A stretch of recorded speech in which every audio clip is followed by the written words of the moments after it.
Hi everyone, thanks for tuning in. I started off the year with a 30-day challenge with the goal of getting in really good shape. I kicked off that challenge on January 11th and ran it until February 11th and just wrapped it up. So as part of this challenge, I committed to eating healthy and following macros for those 30 days. And I committed to working out 4 to 5 days per week. Over the course of the month, I was able to stay consistent and I got all my workouts in and followed my macros pretty much to a T with the exception of one day. One day I had a meal that I didn't track and was definitely over my daily intake that I was trying to meet. But other than that, I stuck to the plan for the 30 days. And now we'll get to what you're waiting for, is the results of that type of commitment for 30 days. My macros to start were just over 2,100 calories per day. I followed a 40-30-30 split, and as part of that, I was eating 245 grams of carbs per day, 150 grams of protein per day, and 62 grams of fat per day. So really, there was a ton of carbs in there, close to 980 calories per day of carbs. And the reason I like that type of eating structure is I feel satiated with what I eat. I'm able to eat a really good mix of food and I don't get super hungry. So I took a very slow and measured approach over the course of the 30 days. At the 2-week mark, my weight was staying fairly level. At times it went up a little bit. So at the halfway mark, I adjusted my macros a little bit and I slowly decreased the macros a little bit. So I went from 245 grams of carbs per day to 230, and I decreased the fat from 62 grams per day to 58 grams per day, and I kept the protein at 150. So even with that slight modification, I was still eating just over 2,000 calories per day. The big thing with the approach I took is it was really manageable for me. I never got super hungry with it, and I was able to achieve a fair amount of results. So as you can see by my pictures, I made significant progress over the course of the month, and these are how my measurements changed. So for my chest, I went from 36 inches to 34.75 inches, so I saw a 1.25 inch loss there. My biceps stayed the same at 10.75 inches, and that's probably because of all the pull-ups I was doing.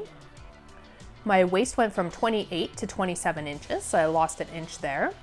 I also took a measurement around my navel, and that went from 32 inches to 29.5 inches, so I saw a 2.5 inch decrease there. My hips went from 38 to 37 inches, so I saw another inch decrease there. My upper thigh went from 24 inches to 23.75 inches, so I saw a 0.25 inch decrease there. And my calf went from 14 inches to 13.75 inches, so another 0.25 inch decrease there. So overall, I lost 6.25 inches. As for my weight on the scale, I lost 2.8 pounds. So I started at 164.4 pounds and finished in at 161.6. But really, I'd say the scale is a liar, because even what happened over the first month is I have a scale that ties into an app, and by the end of January, it was saying I was up a pound in January, which is slightly discouraging if I was only watching the scale, and I could have let that derail me from my plan. However, all of a sudden at the start of February is when I saw a huge decrease. But the thing to keep in mind, if you're trying to get healthier and get in better shape, the scale isn't a be-all end-all. It's imperfect. You'll see for me personally, I see my weight fluctuate up and down, up and down, up and down, up and down.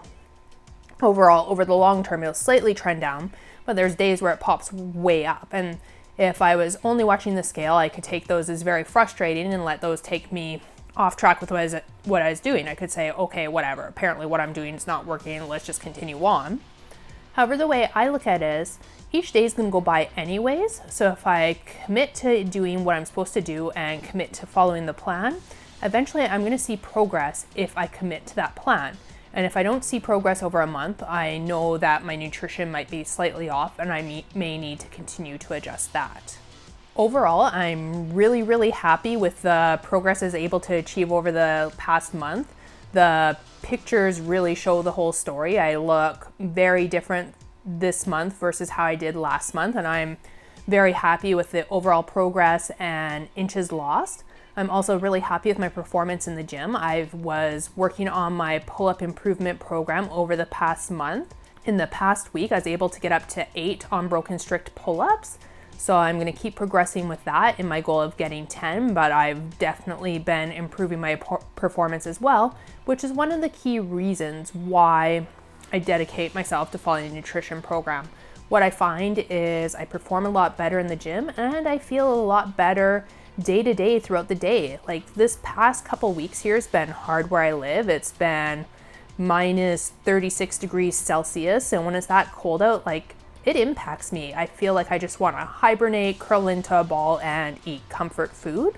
I didn't fall into that trap. I kept eating my healthy food and took my vitamin D, and overall I was able to make it through the past couple weeks of this polar vortex without really falling off plan, which for me is a significant accomplishment. So really that wraps up my first 30-day challenge of the year. What I'm gonna do is I'm gonna take a day off and I'm gonna have a fantastic long weekend meal with my husband and make something special there. And then tomorrow I'll get back at it for another 30-day challenge from mid-February to mid-March. I'll track that again and I'll share it with all of you on the channel. Thank you for tuning in once again. If you like these type of videos, please like and subscribe or leave a comment below. I'd love to hear about your fitness journey. Thank you for tuning in once again, and I'll share my next 30-day update next month with you.